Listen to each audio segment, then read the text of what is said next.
Bapak Ibu Saudara sekalian, Shalom.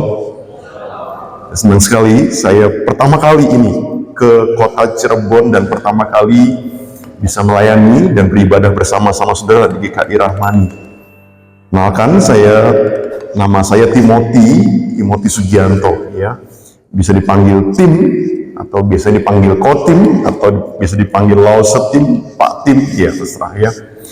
Senang sekali pada pagi ini bisa bersama-sama beribadah bersama saudara sekalian, dan mari kita bersama-sama sekarang merenungkan firman Tuhan.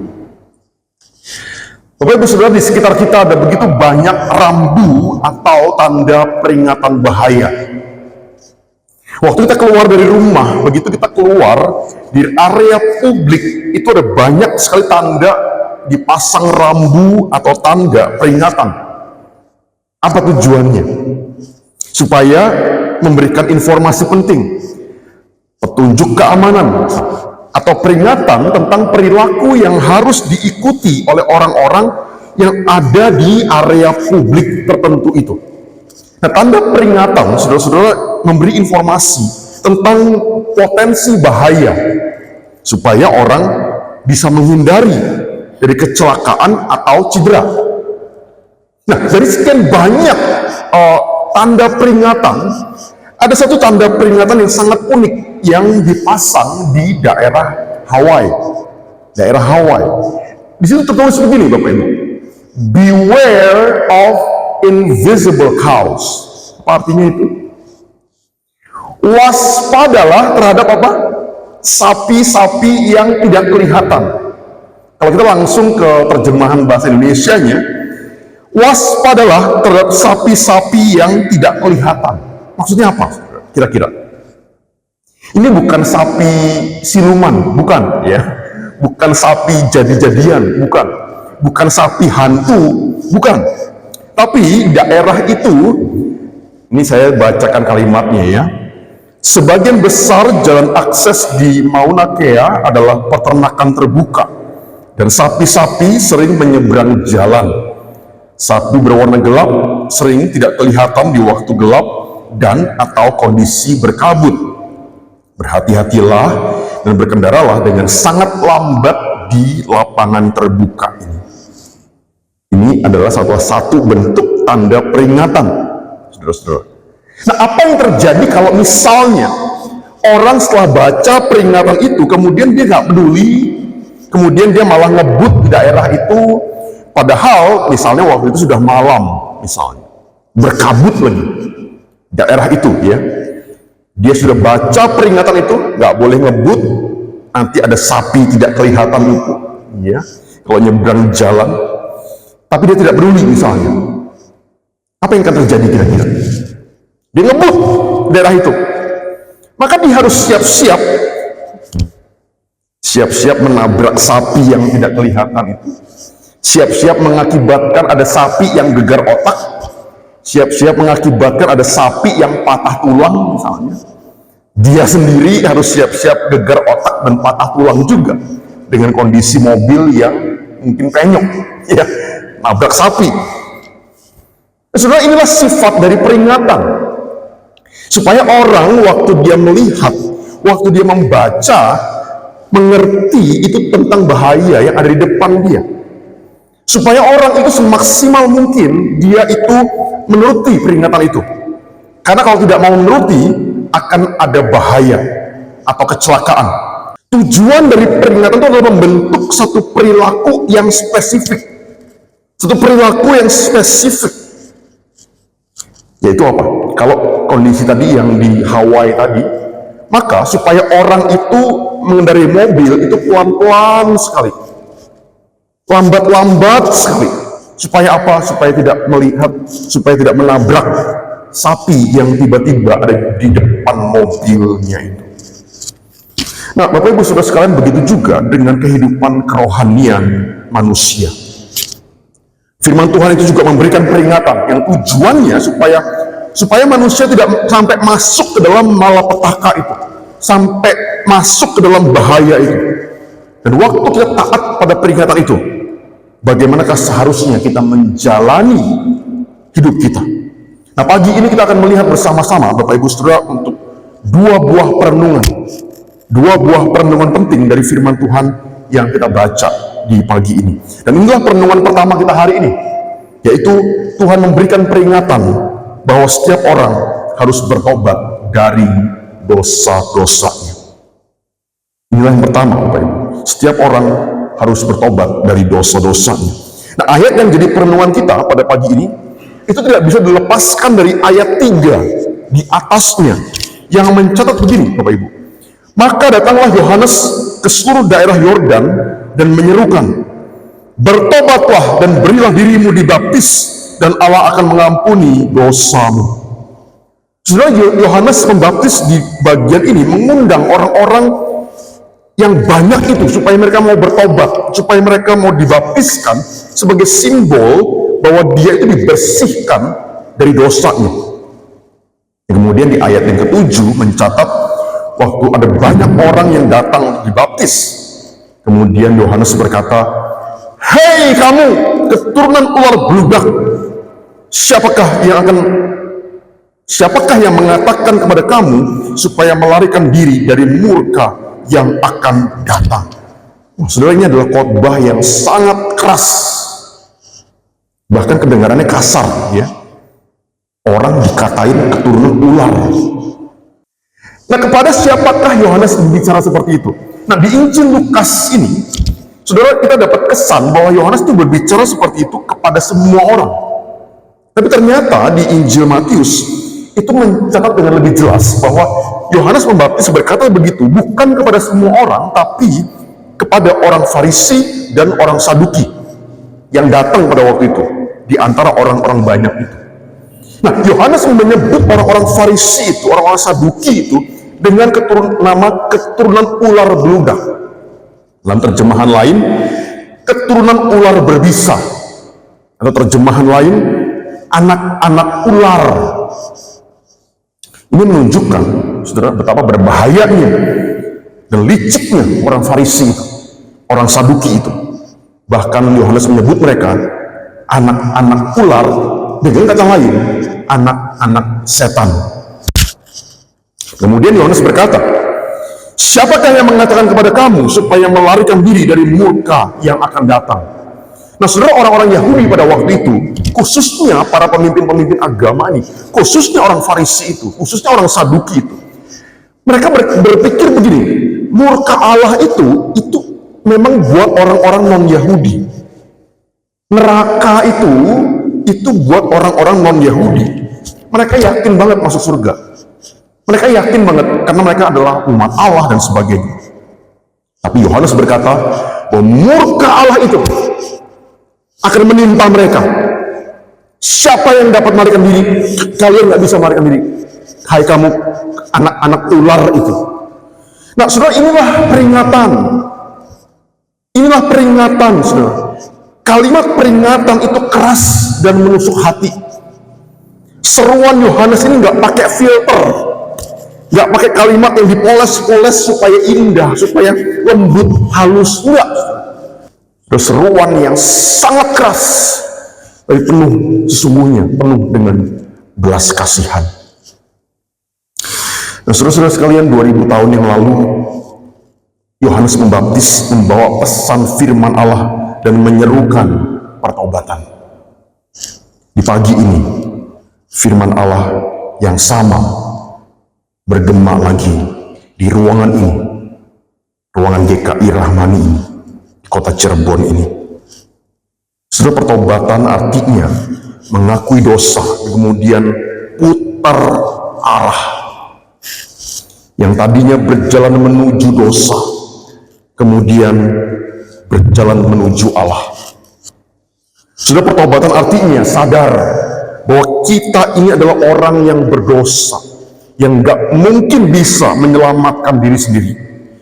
Dan kita berbalik kepada Allah, kita tinggalkan dosa, dan menyandarkan diri sepenuhnya kepada Allah. Sudah, pertobatan dari seseorang manusia itu membawa pengampunan dari Allah. Sudah, pagi ini mari kita renungkan dengan serius bagian ini.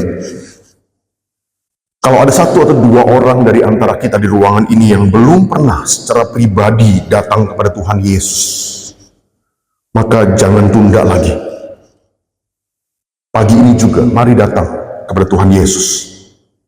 Berkata dalam doa kita, Tuhan Yesus, aku orang berdosa. Ampuni aku Tuhan. Aku mau percaya kepada Tuhan. Aku kepingin punya hidup yang baru. Aku mau meninggalkan dosa-dosaku. Dan aku mau hidup menyenangkan hati Tuhan. Saudara-saudara, besok mungkin sudah terlambat. Seruan itu diteriakkan oleh Yohanes Baptis 2000 tahun yang lalu. Tapi kiranya bergema kembali di pagi ini. Saudara, Tuhan Yesus dengan tangannya yang berlubang paku itu mencari setiap kita. Dia mau menyambut kita. Dia mau mengampuni dosa kita. Tanpa pertobatan, setiap manusia pasti menuju kebinasaan kekal, kepada murka Allah yang dahsyat. Karena itu, bertobatlah dari hidup kita yang berdosa dan berbaliklah kepada Allah. Saudara, ini adalah perenungan penting yang pertama di pagi ini. Dan perenungan kedua adalah pertobatan yang sejati akan ditunjukkan dengan buah-buah yang sesuai dengan pertobatan. Saudara, di ayat yang ke-8 dan ke-9 itu berkata, jadi hasilkanlah buah-buah yang sesuai dengan pertobatan. Kapak sudah tersedia pada akar pohon, dan setiap pohon yang tidak menghasilkan buah yang baik akan ditebang dan dibuang ke dalam api. Nah, yang menarik, saudara-saudara, waktu Yohanes Pembaptis ngomong begini, kemudian orang banyak itu bertanya kepada dia, kalau begitu, apa yang harus kami perbuat? Kemudian Yohanes menjawab, barang siapa mempunyai 2 helai baju, hendaklah ia membaginya dengan yang tidak punya. Dan barang siapa mempunyai makanan, hendaklah ia berbuat juga demikian. Kemudian para pemungut cukai juga sama bertanya begitu ya, apa yang harus kami perbuat? Kami pemungut cukai. Kemudian Yohanes berkata, jangan menagih lebih banyak daripada yang telah ditentukan bagimu. Kemudian para prajurit juga datang kepada dia dan bertanya, apa yang harus kami perbuat? Kemudian Yohanes berkata, jangan merampas dan jangan memeras, dan cukupkanlah dirimu dengan gajimu. Saudara sekalian, dari 3 pertanyaan dan jawaban ini ya, tanya jawab ini, ada 3 ini, apa yang bisa kita simpulkan? Apa sih contoh buah-buah yang sesuai dengan pertobatan itu? Saudara, firman Tuhan berkata, pertama, belajarlah berbagi dengan orang-orang yang membutuhkan. Ini pelajaran yang pertama. Dengan kata lain, jangan jadi orang yang pelit. Jangan menjadi orang yang egois, tapi jadilah orang yang murah hati, yang suka berbagi dengan orang lain. Yang pertama. Yang kedua, apapun pekerjaan kita, kerjakan dengan baik dan jujur. Ketiga, mari cukupkan diri kita dengan penghasilan yang kita dapatkan, dan jangan mengambil apa yang bukan haknya kita. Nah, saudara, dari 3 nasihat ini, pagi ini mari kita kembali renungkan dengan serius. Nah, saudara, perubahan apakah yang bisa kita lakukan supaya kita bisa menghasilkan buah-buah yang sesuai dengan pertobatan kita itu? Apakah itu belajar untuk berbagi dengan orang-orang yang membutuhkan? Belajar untuk jadi bukan orang yang pelit, bukan orang yang egois, tapi orang yang murah hati. Kedua, apakah itu tentang bekerja dengan baik dan jujurkah? Ketiga, atau kita belajar mencukupkan diri dengan apa yang kita punya dan tidak mengambil apa yang bukan haknya kita. Bapak Ibu Saudara sekalian, tanggal 6 Desember tahun 1938 di San Juan, ya, Puerto Rico, lahir seorang anak laki-laki yang bernama Nicky Cruz. Nicky lahir kemudian tumbuh besar menjadi seorang anak remaja yang sangat jahat, sangat brutal, saking jahatnya, saking nakalnya, saking brutalnya, bahkan mamahnya Nicky memanggil dia anak setan. Dan akhirnya papa mamahnya menyerah untuk membesarkan Nicky Cruz ini. Nah, saudara, waktu Nicky berusia 16 tahun, kemudian Nicky itu di tahun 1955 ya, Nicky dikirim ke New York oleh papa mamanya ke daerah Brooklyn untuk diasuh sama kakaknya.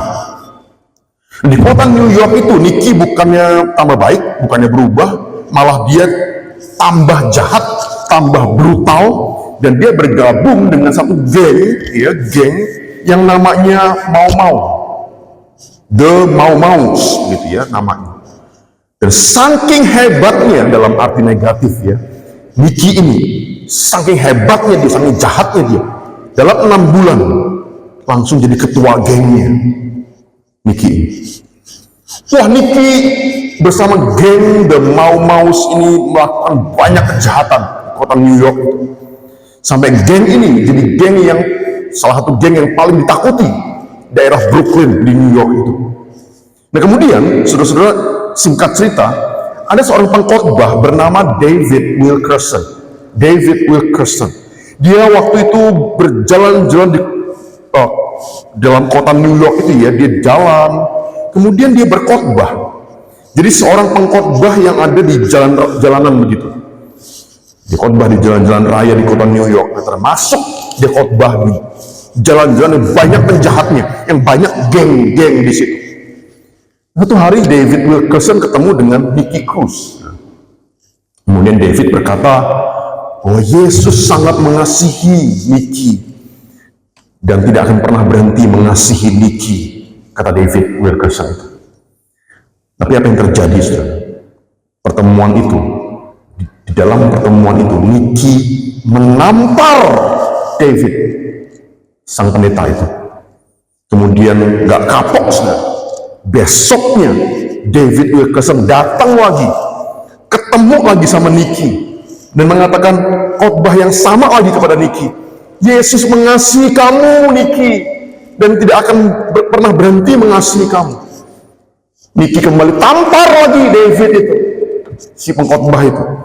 Dan Nicky berkata begini, saudara, "Kalau kamu datang lagi, aku bunuh kamu," kata Nicky begitu. Saudara, David Wilkerson melihat ke mata Nicky dan dia berkata dengan satu kalimat yang terkenal, "Kamu bisa membunuh saya, bahkan kamu bisa memotong-motong saya jadi 1000 potong dan menghamparkannya di jalanan, tapi setiap potongan itu mengasihimu," kata David kepada Nicky. Saudara, David Wilkerson tidak menyerah, malahan 2 minggu setelah itu kemudian dia mengadakan KKR di satu gedung arena tinju di daerah itu, dan dia mengundang Nicky dan gengnya datang ke KKR itu. Nah, saudara-saudara, di acara ibadah KKR itu, sebelum David Wilkerson berkhotbah, dia berkata begini. Jadi kalau saudara bayangkan ya, ini arena tinju, kemudian mungkin di sini ada ringnya tempat David berkhotbah. Ini arena tinju, ya, penonton tinju biasanya di situ. Kemudian dia berkata begini, David, di ring tinju itu, "Ya, kami meminta anggota geng mau untuk mengumpulkan kolektor. Wah, bolehkah saya minta 6 orang sukarelawan dari geng itu?" Nah, saudara, Nicky yang ada di situ, dia kaget sekali. Tapi dia kemudian ajak 5 orang anggota gengnya, kemudian maju ke depan bersama Nicky, 6 orang, untuk edarkan kolektor. Jadi malam itu kolektannya, KKR-nya adalah para gangster. Kemudian David kasih masing-masing orang kardus, ya, kardus untuk kumpulkan kolektor di KKR itu. Saudara bayangkan kalau yang kumpulkan kolektor para gangster, saudara kasih banyak apa kasih dikit kira-kira? Kita akan berpikir ini mah pasti dibawa kabur nanti duitnya, gitu ya. Tapi pada waktu itu mereka nggak kabur. Nah, kemudian setelah persembahan kolektor selesai, mereka membawa 6 kotak itu ke depan, ya, ke David. Saudara-saudara, di malam itu David Wilkerson berkhotbah. tentang Roh Kudus yang bisa mendiami seorang, yang bisa membuat manusia bersih, yang menguduskan, menyucikan orang. David berkata di ring tinju itu, bahwa apapun yang sudah dilakukan oleh manusia, dosa apapun, Roh Kudus bisa memberikan sebuah awal hidup yang baru, seperti bayi, katanya. Wah, mendengar itu tiba-tiba Niki merasa bahwa dia kepingin sekali punya hidup yang baru. Dia kepingin sekali punya awal hidup yang baru. Semua potret-potret yang jahat itu muncul. Dia pukulin orang lah, dia mungkin tembak orang, mungkin dia tawuran sama orang. Semua potret itu muncul di pikirannya satu persatu. Dan David berkata lagi di ring tinju itu, engkau bisa diubahkan menjadi manusia yang berbeda. Hidupmu bisa diubahkan. Kemudian Niki berkata, aku mau itu. Aku butuh itu. Tapi rasanya nggak mungkin dalam hatinya. Kemudian waktu David Wilkerson memanggil orang-orang dari semua orang yang ada itu, maju ke depan, yang mau hidupnya diubahkan, maju ke depan. Sudah tahu apa yang terjadi? Niki adalah orang yang pertama maju ke depan ke ring tinju itu, dan di situ dia mengucapkan doanya yang pertama kali dalam hidupnya dia. Dia berkata, saya bacakan dalam bahasa Inggrisnya, Dear God, I'm the dirtiest sinner in New York. I don't think you want me. If you do want me, you can have me. As bad as I was before, I want to be that good for Jesus. Dalam bahasa Indonesianya, saudara, ya Tuhan, aku adalah pendosa yang paling kotor di kota New York. Aku merasa engkau tidak mungkin menginginkan aku. Tapi kalau engkau menginginkan aku, engkau bisa memiliki aku. Seburuk apapun masa laluku, aku kepingin berubah dan hidup yang terbaik untuk Yesus. Terus besoknya, Niki dan beberapa anggota geng datang ke kantor polisi. Mereka kasih pistol, mereka kasih pisau, mereka kasih batu bata yang biasanya buat kejahatan itu. Dan Niki menukar tongkat baseball yang sering dipakai buat pukulin orang itu dengan sebuah Alkitab dari David Wilkerson. Saudara, Niki Cruz akhirnya bertobat dan kemudian dia memutuskan masuk sekolah Alkitab, menjadi seorang hamba Tuhan dan menjadi seorang pengkhotbah. Niki dipakai Tuhan, saudara, kembali ke lingkungan lamanya itu untuk berkhotbah dan membawa banyak orang, anggota-anggota geng, kembali kepada Tuhan Yesus Kristus. Saudara, Niki mendirikan yayasan yang kemudian untuk menjangkau anak-anak yang terabaikan. Nah, foto ini adalah Niki Cruz di masa tuanya, saudara. Dia pergi ke banyak negara, dia pergi ke banyak tempat untuk berkhotbah. Dia memberitakan kabar baik itu. Dia mengabarkan Injil Tuhan Yesus tentang pemulihan, tentang pengampunan, tentang kasih Tuhan. Saudara, kalau seorang Niki Cruz yang waktu masih kecil dipanggil anak setan oleh mamahnya itu bisa diubahkan hidupnya, maka setiap kita juga bisa diubahkan hidup kita. Waktu Tuhan memberikan peringatan dan panggilan pertobatan itu kepada kita, saudara, jangan keraskan hati. Marilah bertobat. Marilah tinggalkan dosa kita. Marilah berbalik kepada Tuhan. Saudara, dan marilah hidup dengan menghasilkan buah-buah yang sesuai dengan pertobatan kita. Berbagi dengan orang yang membutuhkan. Kita bekerja dengan baik dan jujur. Kita mencukupkan diri dengan apa yang kita punya. Kita menjadi orang-orang yang aktif dalam ketaatan kepada Tuhan. Kita menjadi orang-orang yang aktif dalam mengasihi dan melayani Tuhan. Kita menjadi orang-orang yang aktif dalam mengasihi dan melayani sesama manusia. Kiranya Tuhan menolong kita. Selamat menyambut Natal. Mari kita masuk ke saat hening.